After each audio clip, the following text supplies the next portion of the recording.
राघव,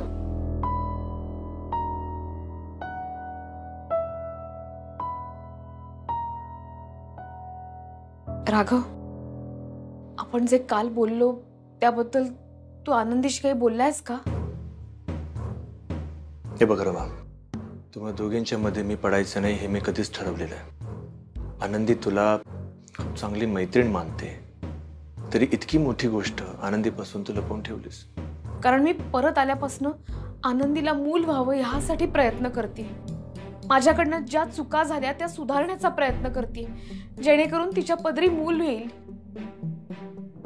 तू काय केल्याने मूल होणार आहे? नाही, ते मला नेमकं माहिती नाहीये, पण जर समजा चित्रगुप्त महाराजांना हे पटलं की मला माझ्या चुकांची जाणीव झाली आहे, तुमचा आपल्या कुटुंबाचा माझ्यापेक्षा जास्त विचार करतेय, माझ्या मनामध्ये स्वार्थ नाही, माझ्या मनामध्ये इथे राहण्यासाठी कुठलाही मोह नाही, असं जेव्हा त्यांना पटेल ना, तेव्हा माझ्या इच्छा पूर्ण होतील आणि आनंदीला मूल होईल। हे बघ, तुमच्या परलोकातल्या गोष्टी मला अजिबात कळत नाहीयेत, मला जाणून घ्यायच्या नाहीयेत। मला फक्त एकच गोष्ट कळते, कुठलंही नातं सांभाळण्याकरता विश्वास हा खूप महत्त्वाचा असतो। आनंदीने तुझ्यावर खूप विश्वास ठेवला ग, पण तू तिच्या विश्वासाचा अपमान केलास। हे इतकं मोठं सत्य तू मला सांगितलंस, मी आनंदीला अजून सांगितलेलं नाहीये, यासाठी नाही की त्याचा तुला काही त्रास होईल। आनंदीवर त्या गोष्टीचा काय परिणाम होणार आहे या विचाराने मी तिला सांगितलं नाहीये, पण कधी ना कधी तर तिला कळणार आहेच। कदाचित मीच तिला सांगेन। काय करून बसलीस तू? दिसते तुला घरात कसलं वातावरण आहे ते, आईच्या डोक्यात कसलं खोळ आहे आणि आनंदी तिच्या नादी लागली, सगळा वेडेपणा चाललाय घरामध्ये। ह्याला कारणीभूत तू आहेस।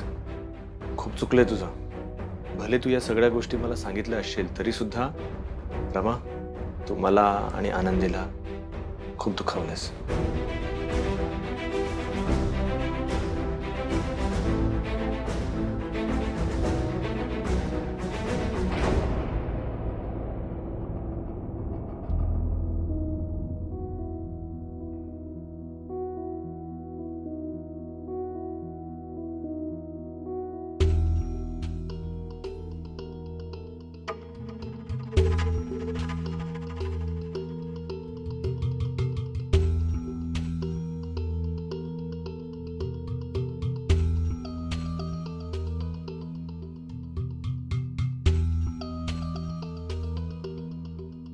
राघवा, कामात आहेस का रे बाळा? हा। अगं बाई, म्हणजे खूप बिझी आहेस का तू? नाही, बोल ना, काय झालं? नाही, जायचं होतं एका ठिकाणी, पण राहू दे, तू बिझी आहेस ना, तू कर बाळा तुझं काम, मी जाते। ठीक आहे, कुठे जायचं असेल जाऊन।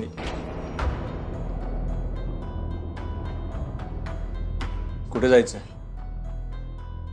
इंदुताईंकडे। आता आपली वर्षा प्रेग्नेंट आहे ना, तर जेव्हा तिची डिलिव्हरी होईल तेव्हा तो सगळा हॉस्पिटलचा सगळा खर्च म्हणे माहेरच्यांनी करायचा। हा मुद्दा त्यांचा बरोबर आहे की मुलीचं पहिलं बाळणपण माहेरच्यांनीच करायचं असतं, पण कधी कधी लग्न जुळवून केलेलं असेल तेव्हा। पण प्रेमाच्या लग्नात खर्च नेमका कोणी करायचं हे कळत नाही। मग अशा वेळेला खर्च असा अर्धा अर्धा करावा बुवा, असं या मुद्द्यावर आपलं एकमत होऊ शकतं। म्हणजे बघ ना, आता पाटकरांनी सुद्धा चिंगीच्या वेळेला आपल्याला अर्धा खर्च दिला होता। बाकी कसे वागवत, पण नियमाला धरून असतात पाटकर, त्यांनी दिला की नाही खर्च। ठीक आहे, करूया आपण खर्च। पण मला हेच म्हणायचं राघवा की मला या मुद्द्यावर त्यांच्याशी जरा बोलावं लागेल की अर्धा खर्च करायचा की नाही असा।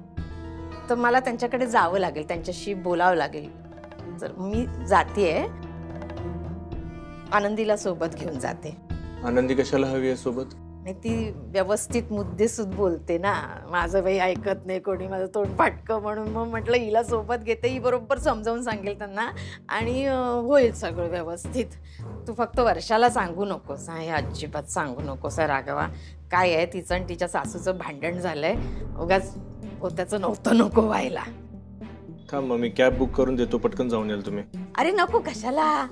खाली उतरले की ढिगाने रिक्षा असतात, रिक्षा म्हटलं की खूप रिक्षा येतात समोर.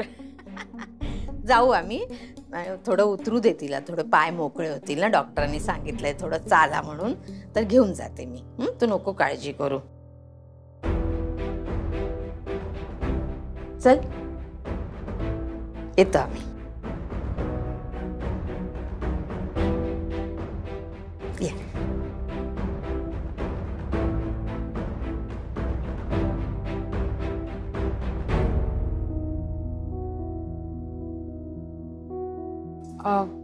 काय ग?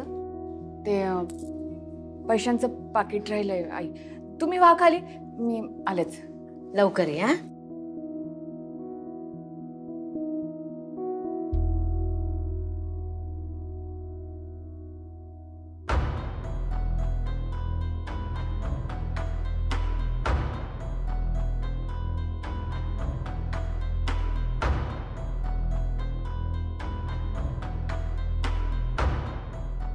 काय ग, काय झालं? काय विसरलीस?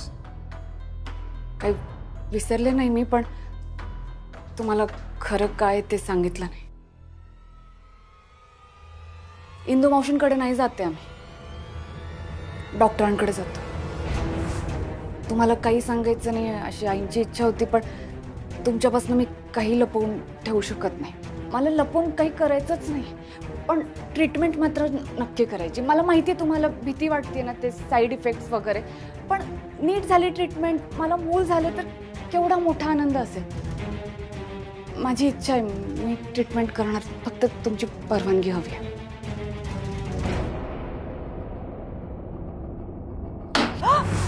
किती वेळा सांगितलं तुला, कळत कसं नाही? तू किती प्रयत्न केले तरी सुद्धा तुला मूल होऊ शकत नाही. आनंदी, गृहीत का धरताय तुम्ही? का नाही होऊ शकत मला मूल? प्रयत्न करायला काय हरकत आहे? छोट्या छोट्या गोष्टींसाठी प्रयत्न करतो ना आपण. मग एवढी मोठी गोष्ट मला आई माहिती, का नाही प्रयत्न करायचे आपण? दुसरा पर्याय नाही आपल्याकडे. तू किती प्रयत्न केलेस तरी सुद्धा तुला मूल कधीच होऊ शकत नाही, कारण तुझ्या नशिबातलं मूल हिरावून घेतलं गेलेलं आहे. काय बोलताय तुम्ही? माझ्या नशिबातलं मूल हिरावून घेतलं? कोणी? रमाने. तुला कधीच मूल होऊ शकत नाही यामागे कारण फक्त रमा आहे.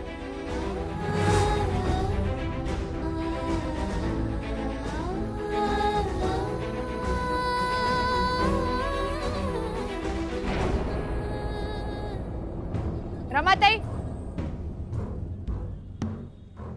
रमाताई, रमाताई.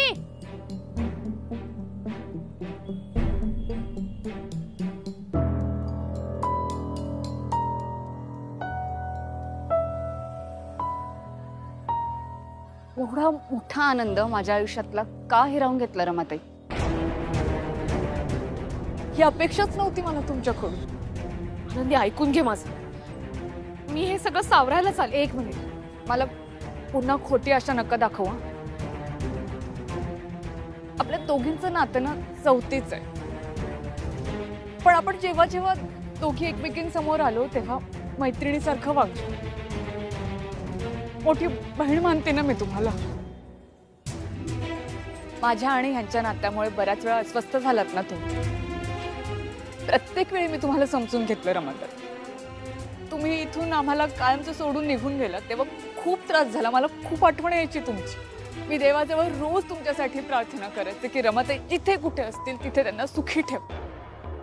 जेव्हा तुम्ही परत आलात ना रमाताई, तर खूप आनंद झाला मला. मी खुल्या मनानं तुमचं स्वागत केलं. घरच्यांच्या मनात तुमचं स्थान निर्माण व्हावं म्हणून प्रत्येक वेळी प्रयत्न करत असते. बरोबर आहे तुझं. तू बोल, अशी कुठली परिस्थिती आली होती हो रमाताई तुमच्यावर? कुठली परिस्थिती आली होती की तुम्हाला माझ्या आयुष्यातला आनंद हिरावून घ्यावा लागला? बोला रमाताई. मी इथून भूतलावरून न जाण्याचा तुमच्या आयुष्यावरती एवढा परिणाम होईल हे जर मला माहिती असतं ना, तर मी इथून कधीच निघून गेले असते. खरंच सांगते, चूक झाली माझी. माझ्यावरती विश्वास ठेव. त्याचं वाईट नाही वाटत ते मला. तुम्ही माझ्यापासून सगळं लपवून ठेवलं ना, त्याचं वाईट वाटतंय मला. तुम्ही परत आल्यानंतर का नाही खरं सांगितलं मला? तुम्ही मला का म्हणालात की तू आई होऊ शकतेस, विश्वास ठेव? का सांगितलं मला असं? तुम्हाला खरं कारण माहिती होतं आणि त्याच्या मागचं कारण तुम्ही आहात. मी आई नाही होऊ शकत याच्या मागचं कारण तुम्ही आहात रमाताई. का नाही सांगितलं मला त्या दिवशी? कारण मला ते सांगायची परवानगी नव्हती आनंदी. तुम्ही काय बोलताय ना, मला काहीच कळत नाही रमाताई. कसली परवानगी? काय तुम्ही सगळे नियम पाळतात का तुम्ही? तुम्हाला मला मातृत्वाचं सुख द्यायचं होतं ना? अशक्य गोष्ट शक्य करून दाखवायची होती ना? कशी करणार होता? जादू करून? मी पोहोचले होते ना त्या विचारापर्यंत की मी आई होऊ शकत नाही. कळलं होतं ना मला. मग का आलात आणि म्हणालात की आशा सोडू नकोस म्हणून? का मला असं सांगितलं आणि पुन्हा विश्वास ठेवायला सांगितला? तुम्हाला माहिती होतं रमाताई, हे दुःख माझ्या आयुष्यातनं कधीच जाऊ शकत नाही. मग का खोटी आशा दाखवली तुम्ही मला? आता ह्याच आशेमुळे मी आणि आई काहीतरी प्रयत्न करून बघतोय, तर तुम्ही मला सांगताय की नाही, आईंवर विश्वास ठेवू नकोस, आईंचं काहीच ऐकू नकोस. सरळ का नाही सांगत की तुम्ही कितीही प्रयत्न केले तरी तू आई होऊ शकत नाही म्हणून? हेच आहे ना सत्य रमाताई. रमाताई, आम्ही खूप साधी माणसं आहोत. तुमच्यासारखी शक्ती वगैरे नाही जमत आम्हाला. म्हणून आमच्या परीने आम्ही वाटेल ते प्रयत्न करायला तयार आहोत. तर तेही तुम्ही आम्हाला नाही करू देते. आईची तक्रार केली ना तुम्ही यांच्याकडे. घरातलं वातावरण बघा कसं झालंय तुमच्यामुळे. आईंची बोलणं टाकलंय यांनी. बोलत नाहीयेत आईंची. आनंदी, कारण सुलक्षणाबाई तुला जे प्रयत्न करायला सांगतायत त्याच्यानी काहीही होणार नाहीये. त्याच्यानी तुलाच त्रास होणार आहे. त्रास होणार आहे? हो, मी आई होणार आहे ह्या आशेपोटी ना मी वाटेल तो त्रास सहन करायला तयार. पण मला त्रास कसला होतोय माहितीये? तुम्ही माझ्याशी खोटं बोललात. तुम्ही माझ्यापासून गोष्टी लपवून ठेवल्यात. त्या गोष्टीचा मला त्रास होतो आणि तो त्रास सहन नाही होते मला आता. तुम्ही परत आलात ना रमाताई, तेव्हा मला खरंच असं वाटलं की आता सगळं चांगलं होणार. कारण माझ्या रमाताई इथे आलात, माझ्यासाठी आलात, माझ्या मदतीसाठी आलात. पण नाही, तुम्ही माझ्या भावनेचा विचारच नाही केला कधी. तुम्ही स्वार्थी आहात रमाताई.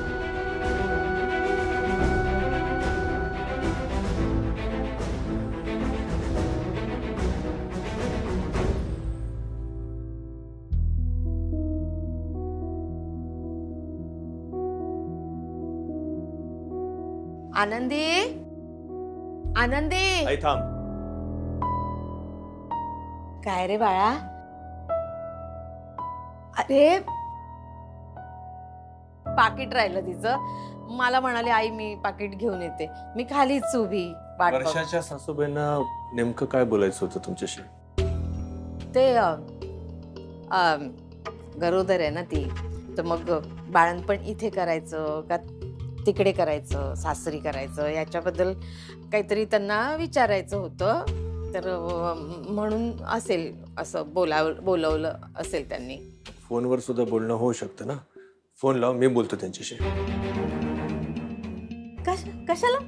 तू नको बोलूयात, मी बघते. नाही, मला बोलू दे ना. त्यांची इच्छा आहे ना वर्षाने तिकडे येऊन राहावं. आणि वर्षा त्यांचा वंश पुढे वाढवणार म्हटल्यानंतर वर्षाची त्यांनी खूप नीट काळजी घेतली पाहिजे. मी त्यांना सांगतो, जर तुम्ही तिला अगदी मुलीप्रमाणे वागवत असाल, तिची नीट काळजी घेत असाल, तरच वर्षा तिथे येईल, नाही तर नाही पाठवणार. माझा आपला असा अंदाज की त्यांना असं वाटत असेल बुवा, म्हणजे म्हणून मग त्यांनी बोलवलंय का असं. मी फक्त अंदाजच, म्हणजे आता तिथे प्रत्यक्ष गेल्यानंतर त्यांच्याशी असं बोलल्यानंतर मला कळेल की त्यांचं नेमकं म्हणणं काय आहे. तर मग ते फोन बिन नको, मी भेटते त्यांना, बोलते. फोन केल्याशिवाय कळणार नाही ना की मुळात असं काही नाहीच आहे. म्हणजे काही इंदू मावशीने तुम्हाला बोलवलेलं नाहीये. नाही, बोलवलंय रे, बोलवलंय त्यांनी. किती खोटं बोलणार आहेस तू आई? तुला काय वाटलं? आनंदी माझी बायको आहे. ती माझ्यापासून कधीच कुठली गोष्ट लपवणार नाही. तुझ्या नादी लागून एकदा मूर्खपणा केला होता तिने, यापुढे नाही. इतकी मोठी गोष्ट करायला चालली आहेस आणि तुला काय वाटलं आनंदी मला सांगणार नाही? मी माझ्या परीने प्रयत्न करते बाळा. तिला बाळ होण्यासाठी जी काही ट्रीटमेंट असेल ती करण्याचा प्रयत्न करते. झालीच देवाच्या कृपेने चांगलंच आहे की नाही रे. तिचा जीव धोक्यात जाईल अशी कुठलीही गोष्ट करण्यासाठी मी तुला परवानगी देणार नाही. आणि अगदी तशीच वेळ आली तर आनंदीला घेऊन आम्ही तिच्या गावी जाऊ, तिच्या आबांकडे कायमचं. भगवान, काय कसं बोलू शकतोस तू हे? मी घरात आनंद आणण्याचा प्रयत्न करते आणि तू घर सोडून जाण्याचं का रे? काय चाललंय मग तुझं? का समजून घेत नाहीयेस तू? तुझ्या लक्षात येतंय तू काय करायला निघाली असते? पुन्हा पुन्हा सांगून तेच करतेस. हे काय नाही. हे जर का असंच चालणार असेल तर एका घरात आपण राहू शकत नाही. खरं तर पाटकर बाबांकडे आम्ही राहायला गेलेलो असताना आनंदीला तुझी काळजी वाटली. तुझ्या मनाचा विचार केला म्हणून ती मला पुन्हा इथे घेऊन आली. पण आता जर का पुन्हा मी निघून जाईन ना तिला घेऊन, मग तिने स्वतः मला कितीही समजावू दे, मी परतणार नाही.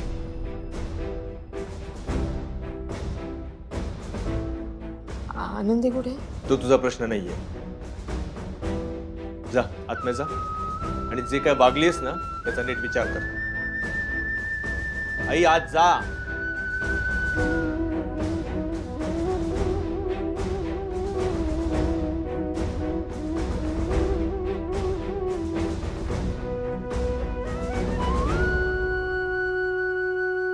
बोल ना आनंदी, बोल ना माझ्याशी.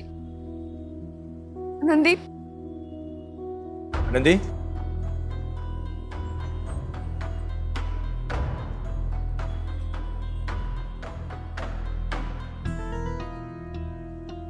तुला एकटीलाच रमाशी बोलायचं होतं म्हणून मी तुला वर येऊ दिलं. आता यापुढे मी तुला एकटीला कुठे सोडणार नाहीये.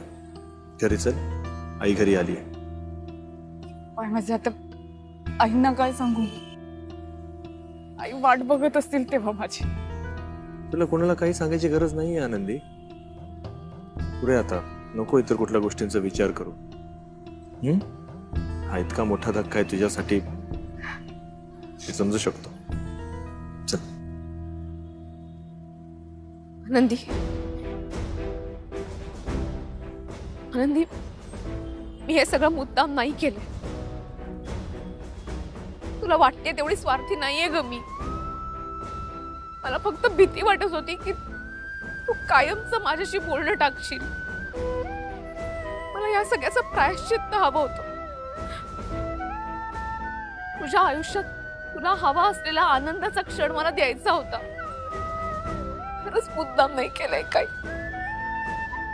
विश्वास ठेव माझ्यावर.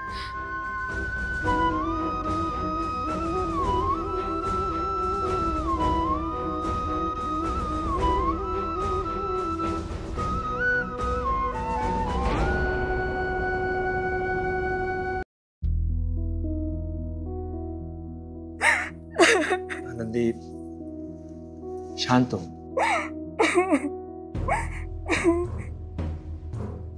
आनंदी का रडते एवढी?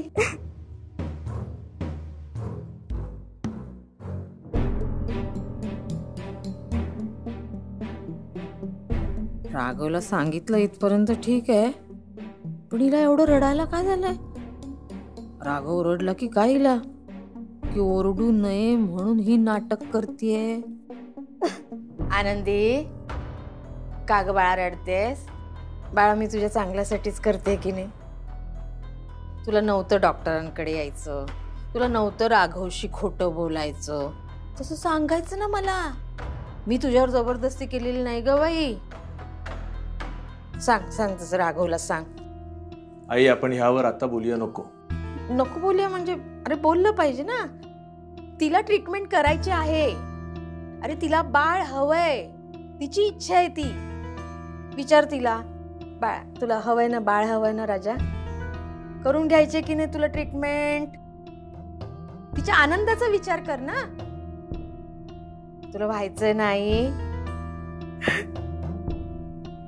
काय आलं? अशी काय रडते? आई मला माफ करा, मी विसरले होते. तुम्ही खाली वाट बघत होता आणि मला आता यापुढे काही करायचं नाही.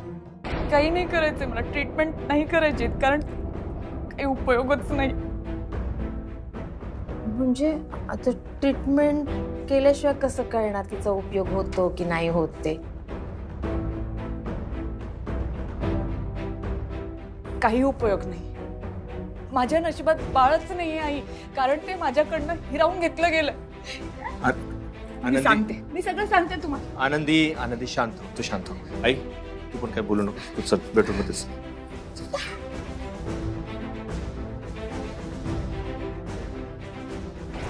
मी हिला डॉक्टरांकडे घेऊन चाललोय म्हणून ही नाही रडत आहे. राघवही हिला काही बोलला नाहीये, मग ही एवढी का रडतीये? नेमकं हे प्रकरण आहे तरी काय? काय झालं हिला? काही समजत नाही बाई. आनंदीला एवढं रडायला झालंय काय? राघव आणि आनंदी पुन्हा असं काय लपवत आहेत माझ्यापासून? का आनंदी नाटक करते? राघव समोर असं रडून म्हणजे राघवला आणखीनच माझ्याबद्दल राग येईल. नक्की आनंदी मनापासून बाळासाठी प्रयत्न करत होती की